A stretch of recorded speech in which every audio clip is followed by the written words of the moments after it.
Oi! Bem, eu já tô no segundo trimestre de gravidez do Mateu, né? Então eu vou relembrar um pouquinho como foi o primeiro trimestre. E de fato foi basicamente deitada, muito enjoada, péssima. Assim, de um jeito que eu nunca imaginei, porque essa gravidez do Mateu tá muito diferente do Bernardo, né? O Bernardo eu digo que foi sorte de principiante, porque eu não tive praticamente sintoma nenhum, né? Desde o início, nada, foi super tranquilo. E a do Mateu não. Do Mateu eu tive tudo que se possa imaginar de sintomas, né? Então tem sido bem diferente. Eu comecei a acompanhar a gravidez do Mateu desde o início, né? Desde da tentativa, né? No sistema privado, né? De saúde, que seria como se fosse o plano de saúde, né? Do Brasil. E a partir da 11ª semana, eu comecei a ser acompanhada também pelo sistema público, né, de saúde aqui. Como se fosse eles chamam de centro de saúde, né, que é como se fosse uma clínica, né, assim, para consultas, que não atende emergência. E as outras eu comecei a fazer seria no hospital maternidade mesmo, né? Onde provavelmente o Mateu vai nascer. Então, foi bem interessante, assim, comparar um pouquinho também, né? Esse sistema de saúde público e o privado aqui da Espanha, né? Aqui em Madrid. Mas enfim, isso vai ser pro vídeo do segundo trimestre, né? Voltando ao primeiro trimestre, então. Eu fiz o primeiro teste, né? O teste de farmácia. Tava com 2 dias antes do atraso menstrual. E aí eu fiz e deu uma linha, né, mais forte e a segunda linha mais fraca. E aí no dia seguinte eu repeti esse teste e aí a mesma coisa. Uma linha mais forte e outra mais fraca. E aí logo veio, né, o atraso menstrual, então já sabia, né, que seria gravidez.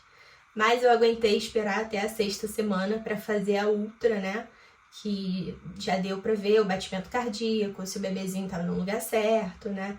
Então, depois, esse foi a primeira tranquilidade, né, de uma mãe. Ver que o embrião tá no lugar certo, que tem batimento cardíaco, enfim. E aí foi um período de muita ansiedade, esse primeiro trimestre, uma ansiedade absurda, né? Principalmente para as mães que já tiveram uma perda, então, assim, o início até as 12, eu falo que são as terríveis 12 semanas, né? É um período, assim, muito crítico, né? Assim, o estado emocional fica péssimo, né? Porque são várias etapas, né? Assim, a gravidez não é uma coisa simples, uma coisa fácil que acontece bem e que o bebê nasce com saúde, perfeito. Nem sempre é assim, né? E então esse primeiro trimestre é muito complicado, né? Então, depois disso, eu fiquei um pouco mais tranquila, né, de ver na outra que tava tudo certinho. E aqui na Espanha você faz ultra pelo sistema público, né, principalmente.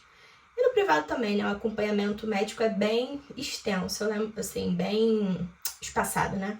Eu lembro de no Brasil acompanhar a gravidez do Bernardo. Se eu não me engano, eu ia na médica uma vez por mês, fazia ultra uma vez por mês, exame de sangue uma vez por mês, e aqui não é assim. Aqui é praticamente a cada 2 meses, né? Que você volta no médico para ver se tá tudo certinho, para fazer os exames, né? Então, assim, isso aumenta muito a ansiedade, né? Mas, enfim, o que eu fiz foi para ajudar a segurar essa ansiedade, né? Eu tenho um aplicativo e tenho um canal no YouTube que desde a época do Bernardo eu fazia isso para me ajudar a controlar a ansiedade. O aplicativo é o Gravidez, que mostra, assim, cada desenvolvimento do bebê, do corpo da mãe, o que acontece semana a semana. Isso ajudou muito a controlar a minha ansiedade, né? Porque eu via, né? Porque, assim, gravidez é uma coisa muito que fica ali na nossa cabeça, na imaginação, né? Até o bebê começar a mexer, ou a gente vê uma ultra, assim, é muito subjetivo, né? Digamos assim, porque você não vê, você não toca, então fica muito assim na sua imaginação, né? Então era muito bom poder acompanhar pelo aplicativo. E tem o canal Almanac dos Pais, que eu também assisto desde a época da gravidez do Bernardo. E toda semana acompanhava por ali um pouquinho do desenvolvimento do bebê, do corpo da mãe, enfim, o que estava passando. E sempre batia, né? Assim, com uma diferencinha de uma semana, às vezes os sintomas, né? E a evolução do bebê, mas assim, ajudava muito a controlar também essa ansiedade. Eu vou falando mês a mês o que foi acontecendo, né? Então, no primeiro mês, diria que os primeiros sintomas foram cólicas bem fraquinhas ao longo do dia. E assim, esses sintomas começaram, a cada semana começava um e só foram terminar lá no final do primeiro trimestre mesmo, como todo mundo diz, né? Dizem que é pelo HCG, né? Que quando chega lá na 12ª semana, ele começa a cair, então as coisas vão melhorando um pouquinho, né?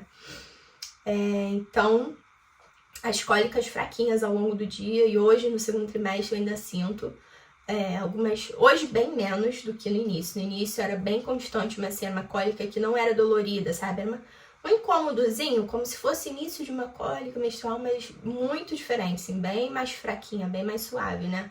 Era incômodo chatinho. Vontade de comer coisas azedas e apimentadas, isso desde da 3ª semana, né? Eu tive, assim, muita vontade de chupar limão. Tinha dias que às vezes eu tomava alguma coisa, botava limão na água, alguma coisa assim, e depois eu tinha vontade de chupar o limão, um desejo, né? E é engraçado que dizem que quando a grávida tem desejo é porque o corpo tá com falta de alguma coisa, né? Vitamina C, de repente, não sei, né? E constipação também, desde a 3ª semana. E na gravidez do Bernardo, esses sintomas foram bem iguais, se eu lembro. A 4ª semana. Na 4ª semana, começaram a surgir umas espinhas. E elas foram, até pouco tempo atrás, elas se renovavam a cada semana. Então era triste, porque às vezes eu não gostava nem de gravar vídeo, porque eu não me sinto bem com espinho, eu acho feio, sei lá. Eu me sinto estranha, então causava um desconforto e era muito chato, porque dava em vários lugares, às vezes era ridículo, no meio do nariz da testa. E depois de 5 dias, quando tava melhorando, aí surgiam outros em outros lugares. Terrível. O outro sintoma é muito xixi. No primeiro trimestre, eu fazia muito xixi. Muito, muito, muito, muito, muito.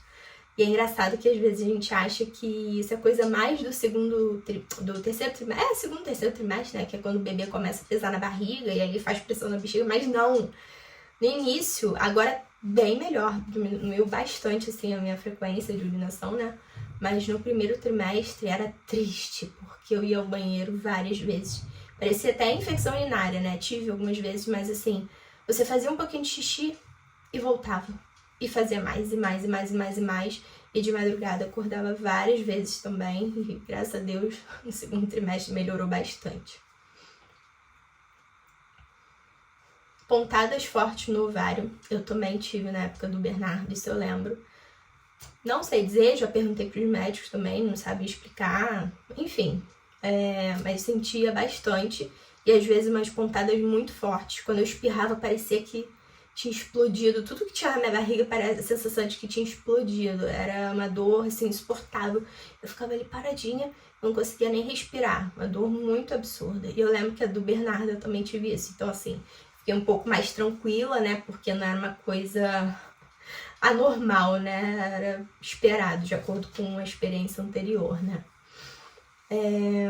Sensibilidade nos seios, eu tive um pouquinho a partir dessa 4ª semana, né? Mas assim, até hoje eu não senti dor, né? Tem mulheres que sentem dor, mas eu não senti dor. Eu senti era mais um incômodo mesmo. Encostava e, sabe, ficava assim... um pouquinho dolorido para dormir também, algumas vezes, mas nada demais, assim. Agora o pior de todos, o pior sintoma de todos, de verdade, assim, na minha experiência, foram os gases terríveis, mas uma dor horrível, horrível, horrível, horrível, horrível. Eu não gosto nem de lembrar. E tinha dias que eu implorava pro André pingar umas gotinhas de Luftal, de Simeticon, sei lá. Porque assim, você não consegue eliminar, não sei o que acontece na gravidez. A do Bernardo foi a mesma coisa. Só que eu não lembrava de ser um incômodo tão horroroso. E pra mim foi o pior sintoma do primeiro trimestre, de fato. Porque eu sentia muita dor, muita dor, muita dor. E era assim, o tempo todo, né? Dizem que mulher grávida realmente tem gases, mas assim, eu não sabia que ia doer tanto. Do Bernardo, eu acho que não doeu tanto assim, não lembro de ter sido tão crítico como foi. Pra mim foi o pior. Esses foram os sintomas do primeiro mês, né? Que seria da primeira semana até a 4ª semana de gestação, né? Isso contando a partir do primeiro dia da última menstruação. E aí o segundo mês do primeiro trimestre, que vai da 5ª semana até a 8ª semana de gravidez, né?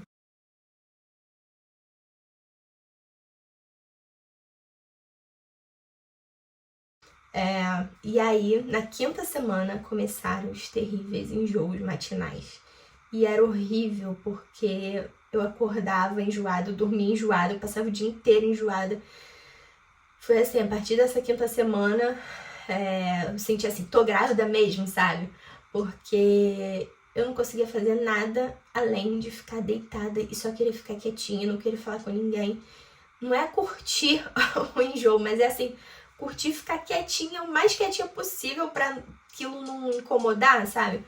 Porque era muito ruim ficar sentindo esse enjoo, azia, sensação de que, sabe, tá com o estômago pesado. Era horrível, horrível, horrível. Então, assim, eu sofri muito com enjoo matinal, principalmente de manhã, na gravidez do Matheus. Do Bernardo eu não tive nada, zero de enjoo. Agora nessa, eu até achei que fosse menina por causa dos sintomas, né? Porque na gravidez do Bernardo eu não tive nada e na do Matheus, que também é um menino, né? Eu tive tudo praticamente. E assim, eu passei muito mal. Eu acordava de manhã, eu não conseguia comer nada. Ao longo do dia, na verdade, eu não conseguia comer nada que não fosse fruta bem gelada. Comi muita uva, muita ameixa, muita maçã, principalmente. Mas assim, tinha que estar bem gelada.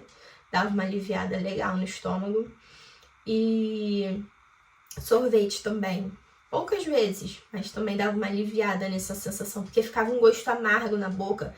E o dia inteiro um gosto amargo na boca. Era horrível, horrível. Junto com isso, a azia, né? Que eu já falei, acho que eu já falei, né? Voltava assim, parecia que a comida tava voltando. Uma queimação no estômago horrível, junto com esse gosto amargo horrível, enfim. Sensibilidade a cheiros. Gente, eu nunca imaginei que isso fosse real. É muito engraçado, porque é estranho. Teve um dia que eu comecei a tomar banho, o sabonete habitual que eu usava, era um gel de banho, né? Passava na bucha, no corpo, de aveia. E assim, um cheirinho super suave, sempre usei.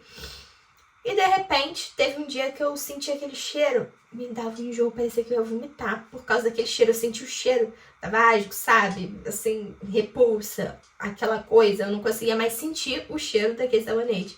E até hoje, eu voltei a usar um dia desse, né? E aí eu senti, é engraçado, porque fica uma memória negativa da coisa, é muito estranho. Eu fiquei com uma memória negativa do cheiro do sabonete.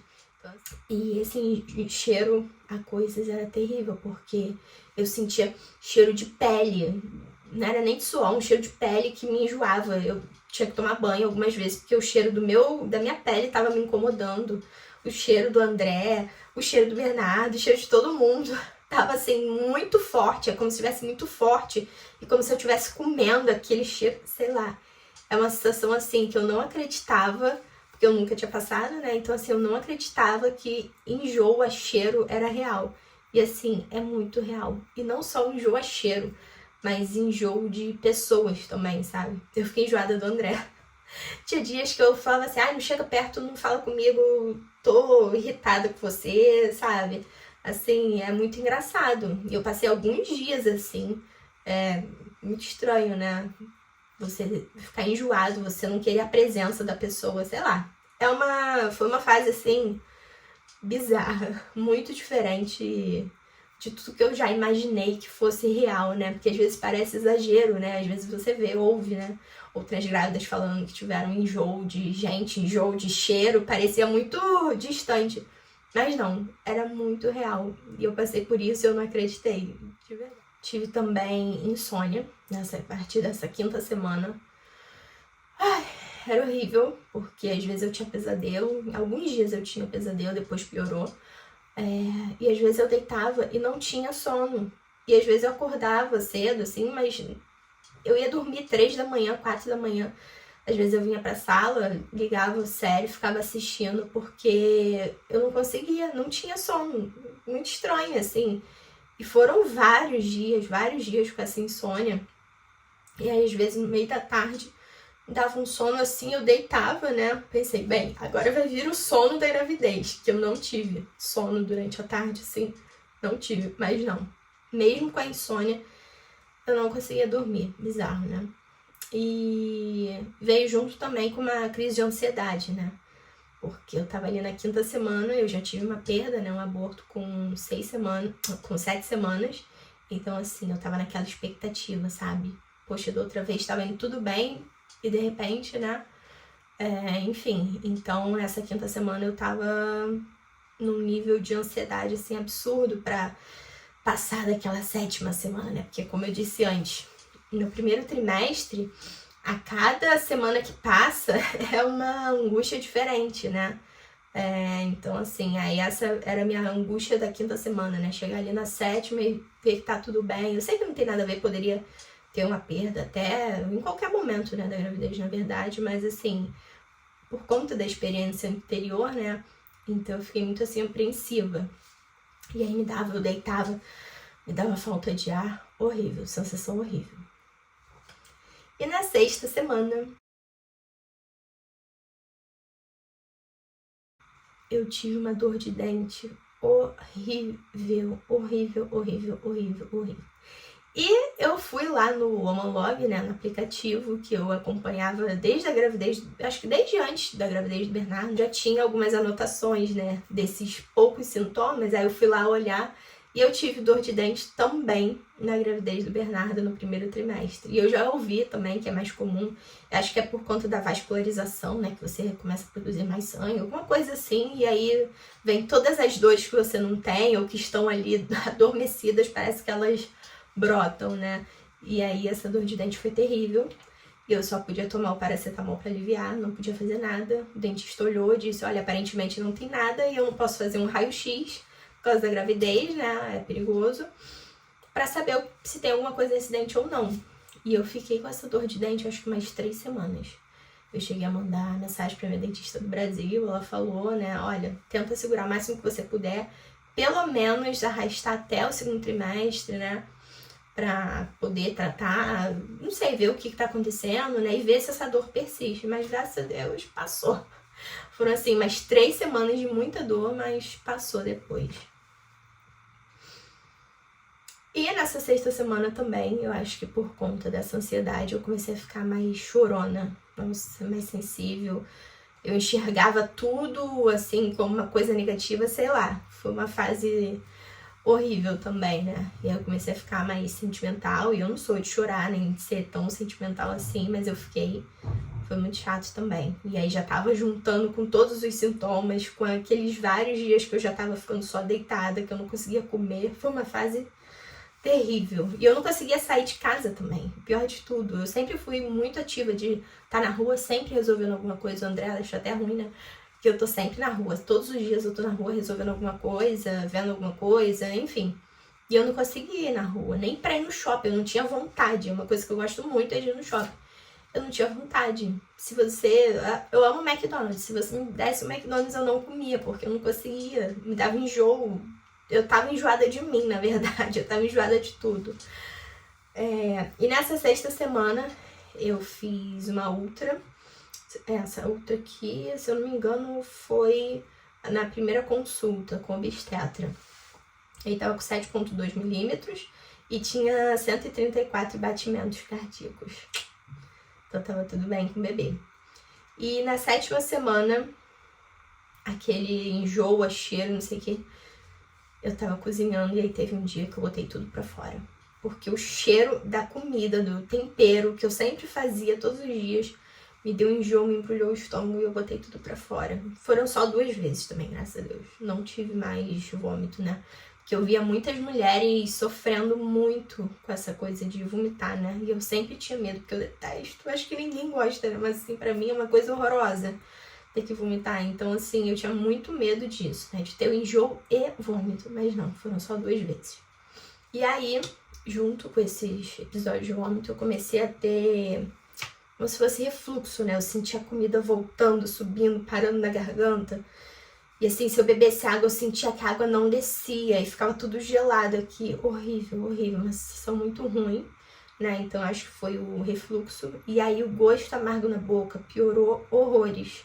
Ficava o dia inteiro, um gosto amargo, assim. Não era do que eu tava comendo, porque eu só tava comendo, assim, legumes, frutas, coisas leves, né? Não sei do que seria, mas o que ajudou a aliviar bastante era o sorvete, que eu tomava de vez em quando, e chiclete. Eu acho que eu nunca masquei tanto chiclete na minha vida. Para o enjoo e para esse gosto amargo. Porque o gosto amargo só saía quando eu mastigava chiclete de menta, assim, me dava um alívio. Foi a única coisa também. Na 7ª semana, todos os sintomas estavam juntos. E assim, no auge, no pico do que era a pior fase da gravidez, assim, do primeiro trimestre, porque eu tava com todos os sintomas, com a insônia, com enjoo, com refluxo, com gosto amargo na boca, com todos os sintomas, a dor de dente. Nessa 7ª semana tava terrível, então tava tudo ali ao mesmo tempo, sabe? E aí eu lembro que essa 7ª semana inteira, eu só queria ficar deitadinha, quietinha, sem ninguém me perturbando, ali tentando controlar aquele enjoo, aquilo tudo que eu tava sentindo. E acho que foi nessa época que eu comecei a maratonar Grey's Anatomy, eu nunca tinha assistido. E aí eu assisti até, eu acho que umas 11 semanas, mais ou menos. Eu assisti, sim, direto, assistia dia e noite pra tentar distrair, né, as coisas ruins que eu tava sentindo, né. E aí, o que aconteceu? Eu fiquei enjoada da série, sério. Um dia desse eu tentei assistir, mas, de novo, me remetia àquela coisa, a sensação ruim, de coisa pesada. Então, não desce mais a série, não consegui mais assistir. Eu assisti, acho que 1 ou 2, 3 temporadas, e eu não consegui, porque eu fiquei realmente enjoada da série. E a 8ª semana, a última semana, né, do segundo mês,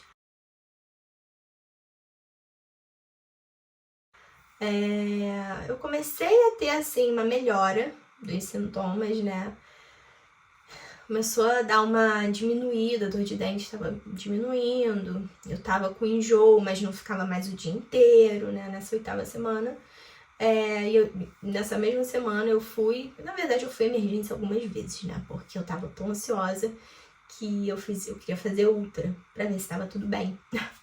E às vezes eu sentia, claro, como essa semana eu senti um incômodo pra fazer xixi, mas não chegava a arder nada e eu tive infecção urinária e tive que fazer o tratamento com antibiótico. Não queria, pesquisei muito e acabei tomando, né? Depois deu uma melhorada, claro. E depois eu tive de novo, mas eu vou ver aqui qual semana foi logo depois. Mas assim, foi uma semana que eu consegui respirar, sabe? Tinha passado toda aquela, parecia até uma depressão, sabe? Uma coisa assim, horrível. Até a 7ª semana foi, assim, horrível. E parece que nessa apareceu uma luz, sabe? Parecia que eu tava vendo as coisas de outro jeito. Parecia que tava tudo mais iluminado, tudo melhor. Porque eu tava me sentindo melhor, né? Eu não tava mais com aquele peso de todas aquelas sensações horríveis. Enfim, foi uma semana um pouco melhor.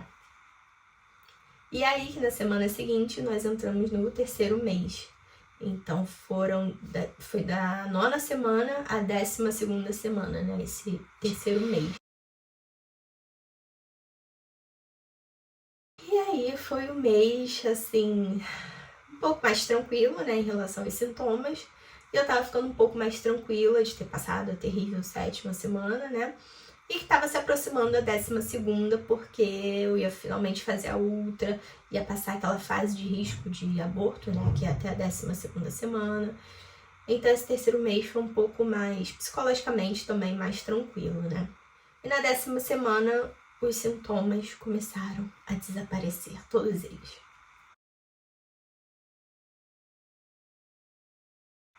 voltei a dormir bem, comecei a me alimentar melhor, os enjoos já estavam bem menos, estava bem mais tranquilo. Enfim, todos os sintomas parece que desapareceram assim, ao mesmo tempo. E foi na 10ª semana que eu tive infecção urinária de novo. Eu fiz tratamento de novo com antibiótico, um saco. Mas é comum, né, da gravidez ter infecção urinária de vez em quando. Então, assim, quando eu sinto qualquer incômodo, né, tô fazendo um xixizinho muito picadinho, assim, né, muito de pouquinho em pouquinho, ou então tô com algum desconforto, alguma pressão lá embaixo, eu não sou de falar, tá tudo bem, não é nada não. Não, eu passo na emergência.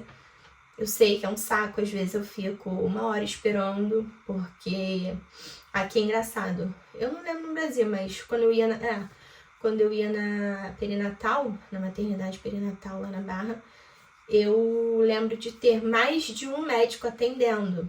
E às vezes, né, o médico subia para fazer um parto de emergência, alguma coisa assim, mas sempre tinha outro, né, atendendo.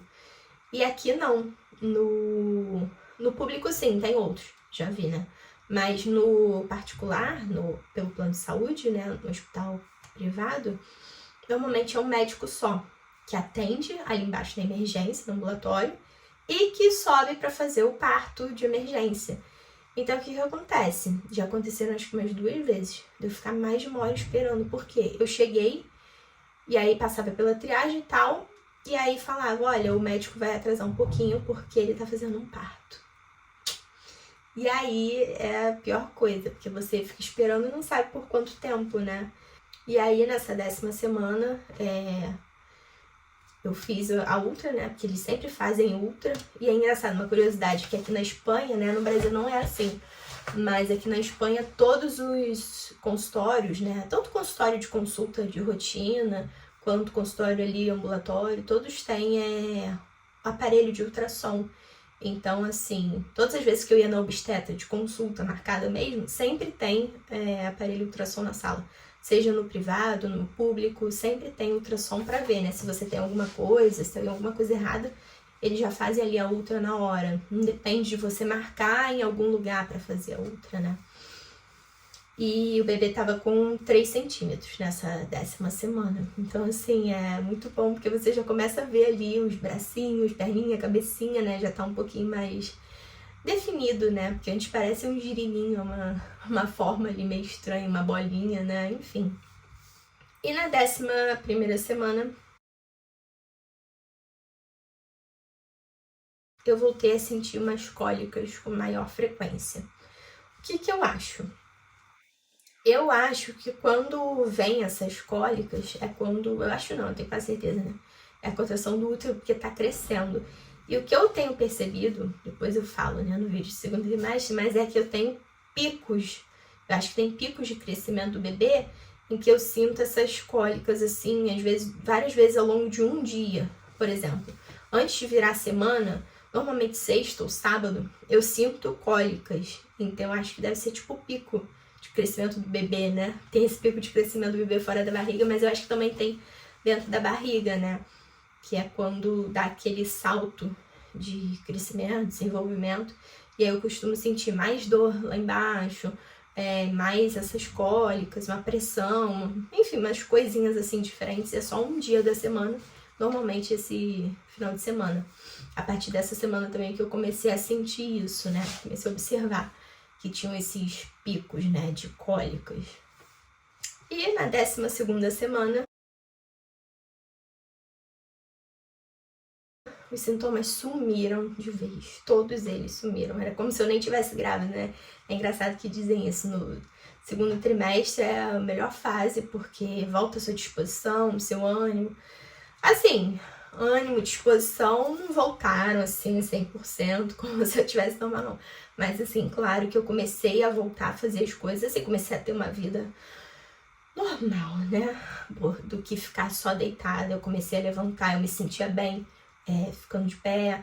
Eu comecei a voltar, a ir pra rua, fazer as coisas, resolver as coisas. Eu comecei a conseguir ficar horas andando no shopping. Só claro, ando um pouquinho, parava, porque eu tive muita sensação de cansaço. E até hoje eu sinto, às vezes, assim, acho que é junto com esse pico do crescimento, né? Mas nesse segundo trimestre, Eu sinto como se o meu sangue da perna estivesse todo quente e estivesse circulando com mais velocidade, assim, no meu corpo, né? Eu sinto subindo e descendo, eu sinto o corpo, o sangue circulando pelo corpo todo, uma coisa, assim, muito estranha, né? E eu me sinto agitada, como se meu coração tivesse disparado. Enfim, comecei a fazer o acompanhamento no público com 11 semanas.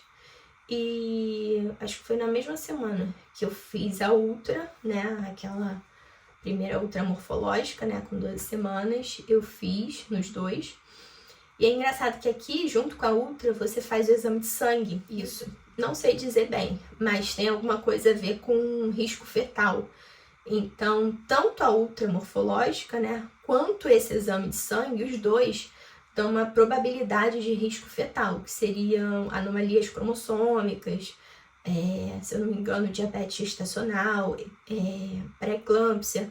Então, algumas coisas já podem ser meio que rastreadas nesse exame de sangue, né? E o da ultra, né? Claro, que pela ultra vê a translucência nucal, se tem o ossinho do nariz, né? Enfim, essas coisas que avaliam se a criança vai ter alguma síndrome, né? Então, assim, achei muito interessante ter aqui, tanto no público quanto no privado, né? Cobre esse exame. E aí, depois que eu fiz essa ultra, e agora já falando do público, né? Depois que eu fiz essa ultra e fiz o de sangue, né? A médica, a obstetra do hospital público, me ligou para me dar o resultado, né? Dizer assim, não, tá tudo bem, não tem nenhum risco, né? Eu vi o de sangue, vi a ultra que você fez e não tem nenhum risco, né? Nem para você, nem pro bebê, é muito baixo, né? Baixo risco. Eles não falam que não tem nenhum, eles falam que é baixo risco. Isso foi por telefone, sabe? Assim, é muito engraçado, né?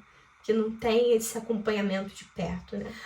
Para fechar esse primeiro trimestre, né, que foi até a 12ª semana, o que eu comecei a fazer para controlar a minha ansiedade também, além de acompanhar pelo aplicativo, pelos vídeos, né, do Almanac dos Pais, eu também comecei a pesquisar se aqui teria direito a pedir amostra grátis, né, de produtos.